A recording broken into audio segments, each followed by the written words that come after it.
श्री गणेशाय नमः। श्री ब्रह्म पुराण की जय।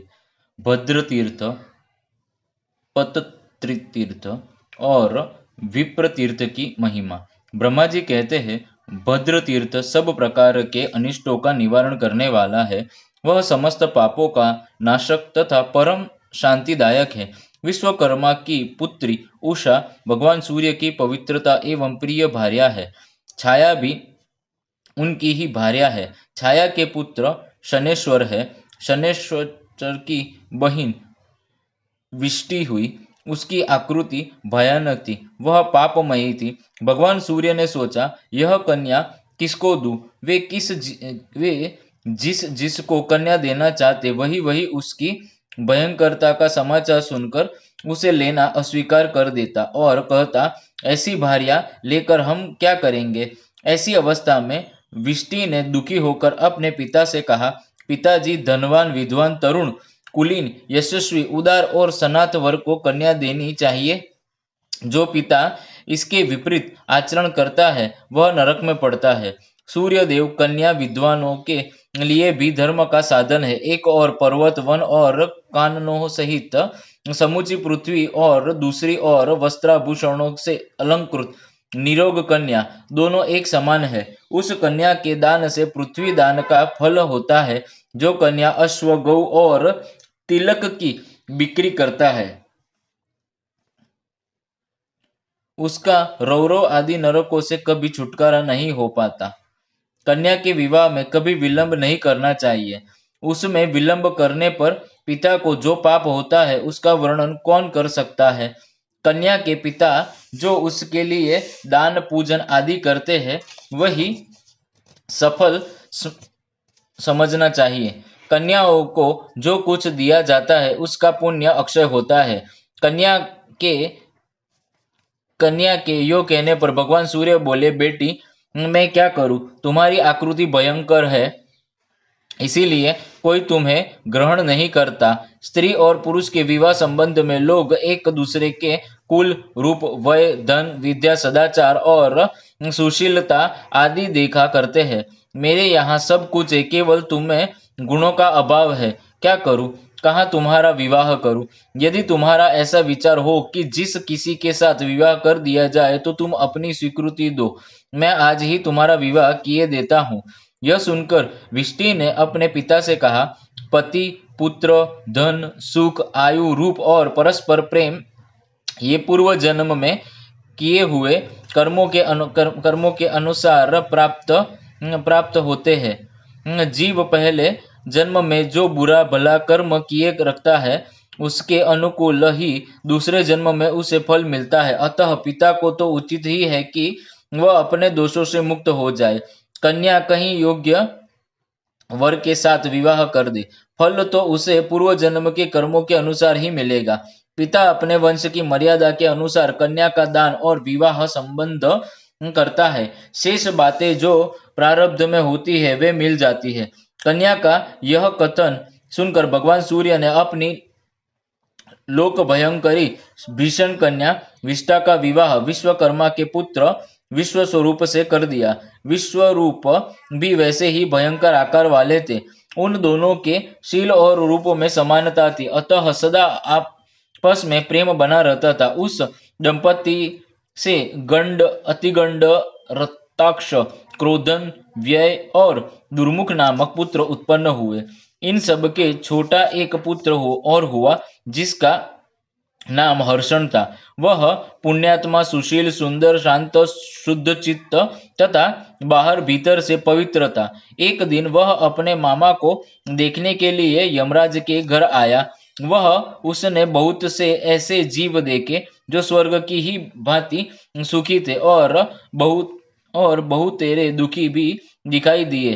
हर्षण ने सनातन धर्म स्वरूप अपने मामा को प्रणाम करके पूछा, तात, ये कौन सुखी और कौन नरक में कष्ट भोगते हैं? उसके इस प्रकार पूछने पर धर्मराज ने सब बातें ठीक ठीक बता दी। उन्होंने कर्मों की संपूर्ण गतियों का पूर्ण रूप से निरूपण किया। वे बोले, जो मनुष्य विहित कर्म का कभी उल्लंघन नहीं करते, उन्हें नरक नहीं देखना पड़ता। जो शास्त्र और शास्त्रीय सदाचारों को नहीं मानते, बहुश्रुत विद्वानों का आदर नहीं करते और विहित कर्मों का उल्लंघन करते हैं, वे मनुष्य नरकगामी होते हैं। धर्मराज का यह वचन सुनकर हर्षण ने पुनः कहा, सूरश्रेष्ठ, मेरे पिता विश्वरूप बड़े भयंकर है, मेरी माता विष्टि भी भयानक ही है, मेरे महाबली भ्राता भी वैसे ही है। जिस उपाय से उन लोगों की बुद्धि शांत हो, वे स्वरूप निर्दोष और मंगलदायक हो जाए, वह मुझे बताइए, मैं उसे करूंगा, अन्यथा मैं उनके पास लौट कर नहीं जाऊंगा। हर्षण के यो कहने पर धर्मराज ने उस शुद्ध बुद्धि वाले बालक से कहा, हर्षण, तुम वास्तव में हर्षण ही हो। पुत्र तो बहुत से होते हैं, किंतु वे सभी कुल का विस्तार करने वाले नहीं होते। एक ही कोई ऐसा पुत्र होता है जो समूचे कुल को धारण करता है।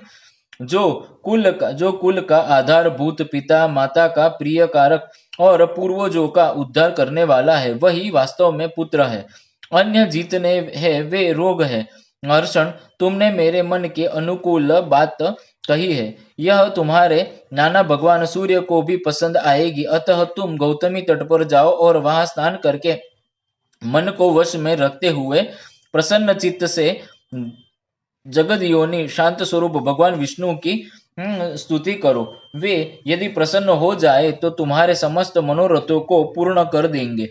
यह सुनकर हर्षण गौतमी तट पर गया और स्नान आदि से पवित्र हो देवेश्वर भगवान विष्णु की स्तुति करने लगा। इससे प्रसन्न होकर श्री हरि ने हर्षण को वरदान दिया, तुम्हारे कुल का कल्याण हो, समस्त अभद्रो अमंगलों की शांति होकर भद्र मंगल का विस्तार हो। भद्र अस्तु कहने से हर्षण के पिता भद्र कहलाए और माता विष्टि का नाम भद्रा हुआ। तब से वह स्थान भद्र तीर्थ के नाम से प्रसिद्ध हुआ। वह सब प्रकार से मंगलदायक तथा तीर्थ सेवी पुरुषों को सब प्रकार की सिद्धि देने वाला है। वहां भद्रपति के नाम से प्रसिद्ध होकर साक्षात देवादिदेव भगवान जनार्दन श्री हरि निवास करते हैं, जो मंगल के एकमात्र भंडार है। पत त्रितीर्थ रोगों तथा पापों का नाश करने वाला है। उसके स्मरण मात्र से मनुष्य कृतकृत्य हो जाता है। कश्यप के 2 पुत्र हुए, अरुण और गरुड़। उनके कुल में पक्षियों में श्रेष्ठ संपाति उत्पन्न हुए। संपाति के छोटे भाई का नाम जटायु था। वे दोनों अपने बल से उन्मत्त और एक दूसरे से लाग टांग रखने वाले थे। एक दिन वे दोनों भगवान सूर्य को नमस्कार करने के लिए आकाश में गए।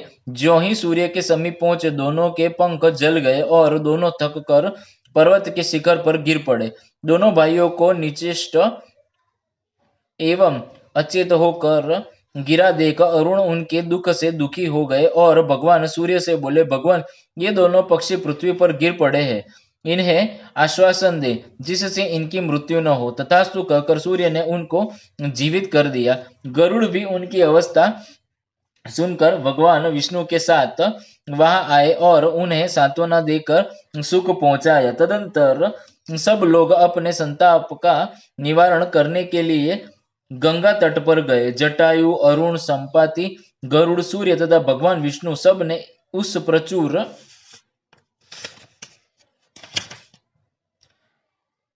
पुण्यदायक तीर्थ में प्रवेश किया। तब से वह तीर्थ पतत्रितीर्थ के नाम से विख्यात हुआ। वह विश्व का नाशक तथा संपूर्ण अभिष्ट वस्तुओं को देने वाला है। साक्षात सूर्य तथा विष्णु गरुड़ और अरुण के साथ वहां गौतमी तट पर रहते हैं। भगवान शिव का भी उस तीर्थ में निवास है। इन तीनों देवताओं की उपस्थिति से वह तीर्थ बहुत उत्तम हो गया है। जो वहां स्नान करके पवित्र हो, उन देवताओं को नमस्कार करता है, वह अधिक व्याधि से मुक्त हो परम सौख्य का भागी होता है। गौतमी के तट पर विप्र तीर्थ भी बहुत विख्यात है। उसे नारायण तीर्थ भी कहते हैं। उसका उपाख्यान आश्चर्य में डालने वाला है। अंतरावेदी गंगा यमुना के बीच के भूभाग में एवं ब्राह्मण रहते हैं जो वेदों का पारंगत विद्वान थे। उनके कई पुत्र हुए जो बड़े विद्वान, गुणवान, रूपवान और दयालु थे। उनमें जो सबसे छोटे भाई थे वे अनेक गुणों से संपन्न, शांत, सर्वज्ञ और परम बुद्धिमान गुणों से संपन्न, शांत, सर्वज्ञ और परम बुद्धिमान थे। उनका नाम आसनिंदव था। आसनिंदव के पिता उनका विवाह करने के लिए प्रयत्नशील थे। इसी बीच में एक दिन रात को ब्राह्मण कुमार आश्वनिंद सोए हुए थे।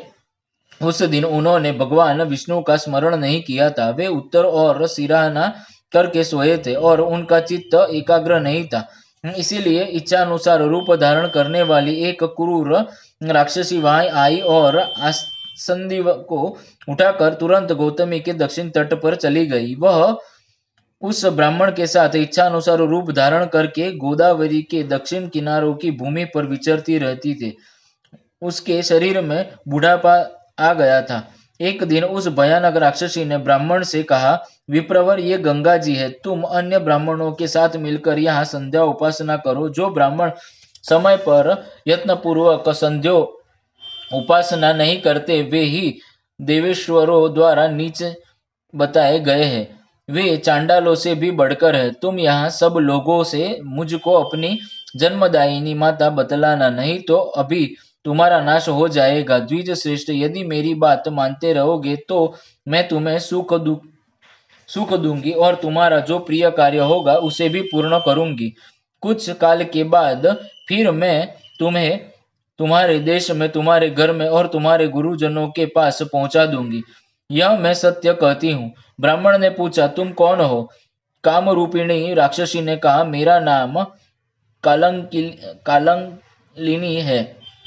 कलांगिनी है। मैं संसार में प्रसिद्ध हूँ। परिचय पाकर मुनि कुमार असनिंदिको का चित्त भय से व्याकुल हो उठा, परंतु राक्षसी ने उनके अनेक प्रकार की शपथ खाकर उन्हें अपना विश्वास दिलाया। तब ब्राह्मण ने कहा, तुमने जो कुछ कहा है वे मैं वैसा ही करूंगा। तुम्हें जो प्रिय लगेगा वही बात बोलूंगा और वही कार्य करूंगा।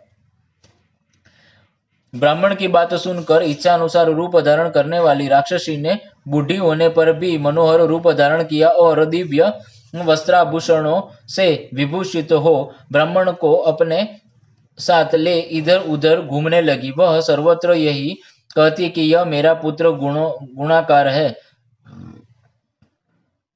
ब्राह्मण कुमार रूप, सौभाग्य, वय और विद्या से विभूषित थे और यह वृद्धा भी गुणवती दिखाई देती थी। अतः सब लोग उसे ब्राह्मण की माता ही समझते थे।